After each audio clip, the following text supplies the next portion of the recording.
तो सिंध नदी में लगातार जल स्तर बढ़ने से रौद्र रूप वो धारण कर चुकी थी। बाढ़ के कहर में पुलों की तबाही का सिलसिला नहीं थम रहा है। पहले रतनगढ़ वाली माता का पुल टूटा था, इसके बाद मगरौनी जिला शिवपुरी का पुल टूटा था।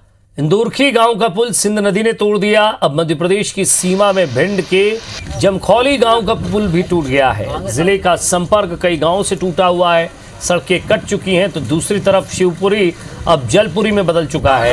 यहां से गुजरने वाली सिंध और कूनो नदी का जल स्तर फिर बढ़ गया है, जिसके चलते नदी किनारे बसे गांव में अलर्ट जारी कर दिया गया है।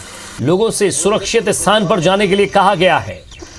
तो सिंध नदी का जल स्तर बढ़ने से मड़ीखेड़ा डैम में लगातार पानी बढ़ रहा है, जिससे डैम के गेट खुले हुए हैं।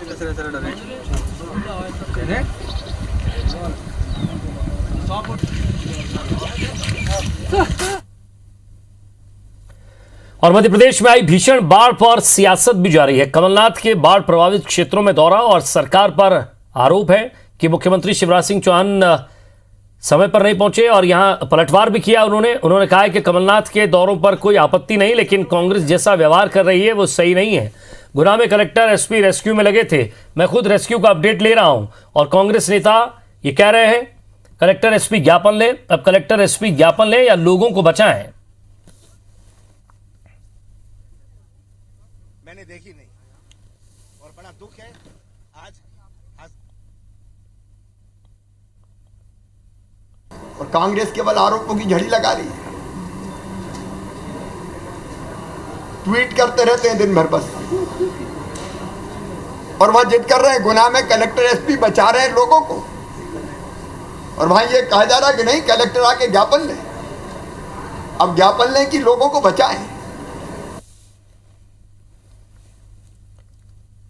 तो कमलनाथ के लगाए आरोपों पर मुख्यमंत्री शिवराज सिंह चौहान ने पलटवार किया है। वो भी लगातार लोगों से मिलने पहुंचे। उन्होंने कहा कि मैंने लोगों की समस्याएं सुनी हैं, लेकिन अब ये दिन भर ट्वीट करते रहना, आरोप लगाना, ये सही बात नहीं है।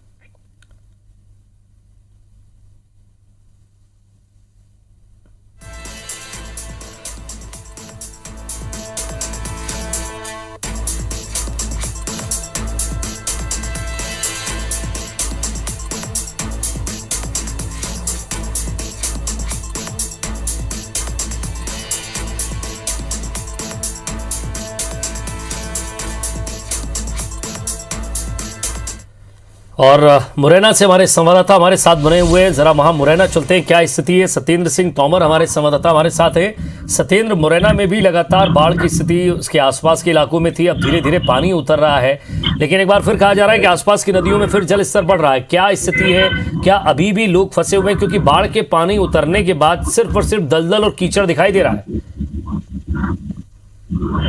बिल्कुल, अगर साफ तौर से देखा जाए तो क्वारी और आसन नदी का जल स्तर कम होते जा रहा है। चंबल का कल तक जो जल स्तर था वो कम हुआ था, लेकिन अब दोबारा चंबल का जो जल स्तर है वो बढ़ने लगा है और खतरे के निशान से 2 मीटर ऊपर फिर बहने लगी है। अगर ग्रामीण क्षेत्रों की बात की जाए तो जो ग्रामीण अभी भी जो क्षेत्र थे वो दलदल बन गए हैं और कई जो ग्रामीण वहां जाना चाहते हैं, लेकिन उनके जो घर और मकान, जो बहुत सारी चीजें हैं वो बह गई हैं। उसकी जो व्यवस्थाएं प्रशासन की ओर से होनी चाहिए वो नहीं हो पा रही है। और अगर साफ तौर से देखा जाए जो कैंप बनाए गए थे, राहत कैंप, उन पर भी कोई व्यवस्थाएं नहीं की गई है। प्रशासन ने जो दावे किए थे राहत कैंप बनाए गए हैं, लेकिन वो भी उन कैंपों में भी बहुत सारी चीजें देखने को नहीं मिलता है, भोजन की व्यवस्था हो या और भी तमाम सारे। और लगातार अगर राजनीतिक दलों के दौरों की बात की जाए या विपक्षी दलों की बात की जाए तो ये दौरे भी लगातार जारी हैं। प्रभारी मंत्री भारत सिंह कुशवाहा और केंद्रीय मंत्री नरेंद्र सिंह तोमर के दौरे जिले भर में दौरे किए गए हैं। जो बाढ़ प्रभावित लोग हैं, क्षेत्र हैं, उनमें भी दौरे किए गए हैं, लोगों से भी मुलाकात की है। लेकिन जब राजनीतिक दल और वो नेता लोग जाते हैं तो उस समय खाने पीने का खाद्यान्न वितरण किया जाता है, लेकिन उसके बाद अगर देखा जाए तो जो प्रशासनिक अधिकारी है वो बहुत सारी व्यवस्थाएं नहीं कर पाते हैं। तो कहीं ना कहीं देखने में आ रहा है कि ग्रामीण का जो जीवन अस्त व्यस्त हुआ है, कहीं ना कहीं इसकी सूत्र सरकार को जरूर लेनी चाहिए और सरकार को ये सारी व्यवस्थाएं करनी चाहिए। अगर सरकार व्यवस्थाएं नहीं कर पाती है तो कहीं ना कहीं वो भूखी कगार पर मरने के लिए प्रेरित होते हैं। जी नीरज गुना से हमारे साथ बने हुए। गुना, अशोकनगर और उसके आसपास के इलाके, नीरज, लगातार इसी क्षेत्र में लोगों ने बाढ़ के तांडव को भी देखा है। अब सवाल यह है कि किस तरह की मदद की जा रही है लोगों की, क्योंकि कई लोगों को अभी भी राहत शिविरों में पहुंचाया जा रहा है।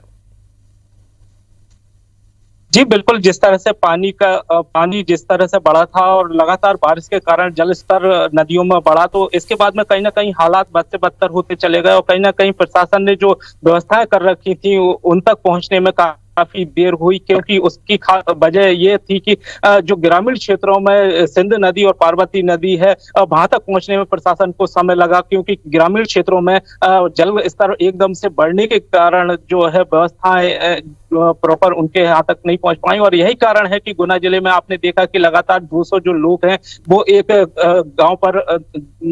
गांव में फंस गए थे। कहीं ना कहीं इसी तरह के हालात पूरे जिले में भर में रहे, कई जगह नुकसान की भी खबरें आई, कहीं मकान ढह गए हैं, कई जगह पर किसानों की भी समस्याएं सामने आई हैं कि खेतों में जो है पानी भरा हुआ है। अब जो उन्होंने जो बीज डाला है वो कैसे इस पानी में उग पाएगा, तो इस तरह की कई समस्याएं निकलकर भी सामने आई हैं। जी और लगातार स्थिति हम देख रहे हैं नीरज की किस तरह से लोगों को रेस्क्यू करके बाहर निकाला जा रहा है, हेलीकॉप्टर की मदद से गांव से लोगों को लाया गया है। बहुत बहुत शुक्रिया नीरज और सत्येंद्र आपका इस तमाम बातचीत के लिए।